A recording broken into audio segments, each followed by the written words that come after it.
আসসালামু আলাইকুম। আজকের হাদিসটি শুনে আপনিও রীতিমতো অবাক হয়ে যাবেন। আজকের হাদিসটি অনেক চমৎকার একটি হাদিস। মুসা আলাইহিস সালাম একবার আল্লাহকে জিজ্ঞাসা করলেন যে, আল্লাহ, আমার অনুসারীদের মধ্যে এমন কোনো লোক আছে যে সবচেয়ে পাপী? তখন আল্লাহ মুসা আলাইহিস সালামকে বললেন যে, হ্যাঁ, যে এই পথ দিয়ে যাবে সকালবেলা সে হচ্ছে সেই লোকটি। তখন মুসা আলাইহিস সালাম সকালবেলা ওই রাস্তাটির দিকে তাকিয়ে থাকলেন। দেখলেন একটি লোক তার বাচ্চাকে নিয়ে কোথায় যেন যাচ্ছে, একটা জঙ্গলের ভিতরে। তখন মুসা আলাইহিস সালাম বুঝতে পারলেন যেহেতু উনি সবার আগে গিয়েছে, উনি সেই পাপী লোক। তারপর অনেকক্ষণ পরে তার মাথায় আরেকটা প্রশ্ন আসলো। তখন সে আল্লাহর কাছে এসে বললেন যে, আল্লাহ, আমার অনুসারীদের মধ্যে সবচেয়ে জান্নাতি লোক কে? তখন আল্লাহ বললেন যে, সন্ধ্যার সময় ওই একই পথ দিয়ে যেই লোকটি যাবে সেই লোকটি হচ্ছে সবচেয়ে জান্নাতি লোক। তখন মুসা আলাইহিস সালাম খুব আগ্রহ নিয়ে সন্ধ্যার সময় গিয়ে ওই রাস্তার দিকে বসেছিলেন।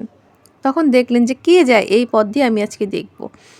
দেখলেন ওই একই লোক ওই রাস্তাটা দিয়ে আসলো। তখন মুসা আলাইহিস সালাম খুবই অবাক হয়ে গেলেন। তখন তিনি ভাবলেন যে এটা কিভাবে হয়, একই লোকই জাহান্নামী, একই লোকই জান্নাতি। তখন আল্লাহর কাছে গিয়ে উনি জিজ্ঞাসা করলেন যে এটা কিভাবে সম্ভব?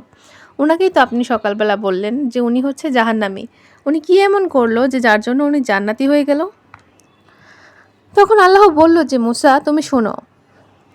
উনি ওনার বাচ্চাকে নিয়ে যখন জঙ্গলে গিয়েছিল তখন ওনার বাচ্চা ওনাকে প্রশ্ন করেছিল যে, বাবা, সবচেয়ে বড় কোন জিনিসটি? এই জঙ্গলটা কি সবচেয়ে বড়? তখন তার বাবা বলল যে, না, এই জঙ্গলের থেকেও বড় হচ্ছে ওই পাহাড়। তখন বাচ্চাটি আবার প্রশ্ন করলো যে, এই পাহাড়টা কি সবচেয়ে বড় নাকি এর থেকেও বড় কিছু আছে? তখন বাবা বলল, না, পাহাড়ের থেকে বড় হচ্ছে আকাশ। ছেলেটি বাবাকে আবারও প্রশ্ন করলো, বাবা, আকাশ কি সবচেয়ে বড়? তখন বাবা কান্না করে বলল, না, আকাশের থেকে সবচেয়ে বড় হলো আমার পাপ। তখন ছেলেটি বলল, বাবা, তোমার পাপই কি সবচেয়ে বড়? তখন তার বাবা চিৎকার করে কান্না করে বলল যে, না, আমার পাপের থেকেও আল্লাহর রহমত অনেক বড়। তখন আল্লাহ মুসা আলাইহিস সালামকে বলল যে, লোকটি তার পাপ এবং তার গুনাহ সম্পর্কে অনুশোচনা করেছে, যেটা সে বুঝতে পেরেছে। এজন্য আমি এত খুশি হয়েছি যে আমি তাকে জান্নাতি বানিয়ে দিয়েছি।